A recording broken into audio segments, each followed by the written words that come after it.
मुख्यमंत्री के मीडिया सलाहकार नरेश चौहान ने शिमला में पत्रकारों से बातचीत के दौरान भाजपा के नेताओं के बयानों पर करारा जवाब दिया है। नरेश चौहान ने दो टूक शब्दों में कहा कि आंतरिक कलह के चलते भाजपा के नेता अनाप शनाप बयानबाजी कर रहे हैं। नरेश चौहान ने कहा कि जयराम ठाकुर अपनी गद्दी को बचाने के लिए आए दिन बयान देते आ रहे हैं।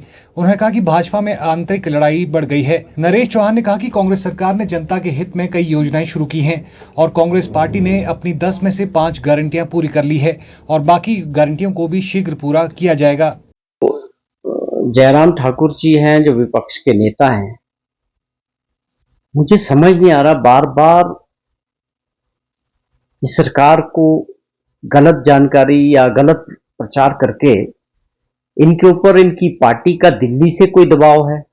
मुझे समझ नहीं आ रहा। जब भी कोई इलेक्शन आता है राज्य का, भी हरियाणा का चुनाव था, जम्मू कश्मीर का चुनाव था, अब दोबारा से महाराष्ट्र और झारखंड के चुनाव की वजह से वो दबाव इनके ऊपर भी देखा जाता है।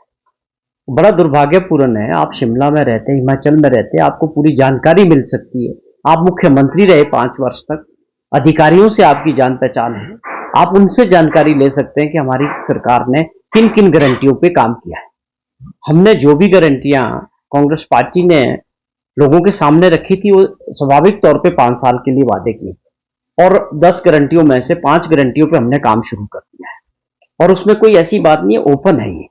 क्या जयराम जी इस बात को नकार सकते हैं? एक बार तो नकार दें। मैं बार बार पूछता हूं, एक बार बोल दें कि हिमाचल प्रदेश में 1,36,000 सरकारी कर्मचारियों को पुरानी पेंशन स्कीम नहीं लागू हुई है। एक बार बोल तो दे जयराम जी, इतना बोल दे कि हाँ बिल्कुल नहीं लागू हुई। बोल सकते हैं। फैक्ट्स पे बात करनी चाहिए। विपक्ष में होने का मतलब ये नहीं है कि आप बिना लॉजिक के, बिना आधार के जो है क्रिटिसिज्म करो। क्या ओपीएस लागू करने वाली हम पहला राज्य नहीं है देश के अंदर? क्या सरकारी कर्मचारियों को इसका फायदा नहीं मिल रहा? जयराम जी बोल सकते, एक बार मना कर देना, फिर हम जवाब देते हैं आपको। उसी तरह से महिला सम्मान निधि, जो इंदिरा गांधी सम्मान निधि योजना हमने शुरू की है, 1500 रुपया महीने का हजारों महिलाओं को मिलना शुरू हो गया। 2,71,000 वो महिलाएं, हमारी बहनें, माताएं हैं जिनको 1,1100 रुपया मिलते था, उनको 1500 मिल रहा है। ट्राइबल एरिया में खुद काजा में, लाहौल स्पीति का पूरे जिला में 1 साल पहले ये योजना शुरू हो चुकी है। अभी माननीय मुख्यमंत्री जी रोडू के डोडरा क्वार एरिया में गए, वहां 1 साल की जो भी महिलाएं और माताएं बहनाएं स्कीम के अंदर फॉल कर रही थी, उनको 1 साल का पूरा पेमेंट किया गया। और पूरे प्रदेश में जो है जो बेनिफिशरीज, उनको ये पैसा मिल रहा है। मैं समझ नहीं आ रहा कि आप विरोध करने का असली कारण क्या है।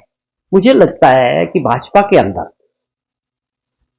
वर्चस्व की लड़ाई है हिमाचल प्रदेश में, क्योंकि संगठन का उनका चुनाव चल रहा है, बड़ा फेरबदल होने वाला है, नया अध्यक्ष भाजपा में बनने वाला है। मैं समझता हूं ये दबाव नेताओं पे साफ तौर पे दिख रहा है। इसमें जयराम जी पर भी ये दबाव दिख रहा है और दूसरे नेताओं पर भी दिख रहा है। इसलिए इनकी ये मजबूरी हो चुकी है कि आप जो है सरकार के ऊपर निशाना लगा के अपनी नेतागिरी को चमकाने का जो काम कर रहे हैं, मैं समझता हूं इससे लोगों को गुमराह करने की ये विपक्ष की जो नीति है, ये बिल्कुल गलत है। प्रदेश हम सबका है, हम सबकी जिम्मेवारी है, हम सत्ता पक्ष में हो या विपक्ष में हो, लेकिन प्रदेश को, प्रदेश की आर्थिक स्थिति को ठीक करना और जो बड़े फैसले सरकार कर रही है उसको प्रदेश हित में, उसकी तारीफ होनी चाहिए, उसको विपक्ष के लोगों को उसमें साथ देना चाहिए, क्योंकि वो जनहित के फैसले हैं जिसमें आने वाले समय में प्रदेश का हित होने वाला है। केवल मात्र सुर्खियों के लिए और लोगों को भ्रमित करने के लिए एक सोची समझी प्लानिंग के तहत इस प्रकार की बयानबाजी करते हैं। हमारी सरकार की प्राथमिकता लोगों का कल्याण और प्रदेश का कल्याण है। हमारा फोकस बड़ा साफ है। उस बात के गवाह 2 बजट है जो माननीय मुख्यमंत्री ने प्रस्तुत किए, कि जिसमें साफ तौर पे इस बात का जिक्र किया गया कि हमारी जो प्राथमिकता है ग्रामीण अर्थव्यवस्था को मजबूत करना है। हमने उसमें फैसले लिए, 5 गारंटियों को पूरा काम हुआ, उस पे लोगों को फायदा हो रहा है। पहला राज्य बना जो आज दूध का मिनिमम सपोर्ट प्राइस देने वाला, जिसमें 15 से 20 रुपए लीटर दूध की कीमतें बढ़ी है। क्या इससे ग्रामीण क्षेत्र में लोगों की कमाई नहीं बढ़ी? ये फैसले को जयराम जी बता सकते हैं कि ये गलत फैसला है? कि अगर आज हमारे किसानों को, दूध पैदा करने वाले लोगों को 15 रुपए लीटर अगर एक्स्ट्रा कीमत मिल रही है तो ये गलत फैसला है क्या?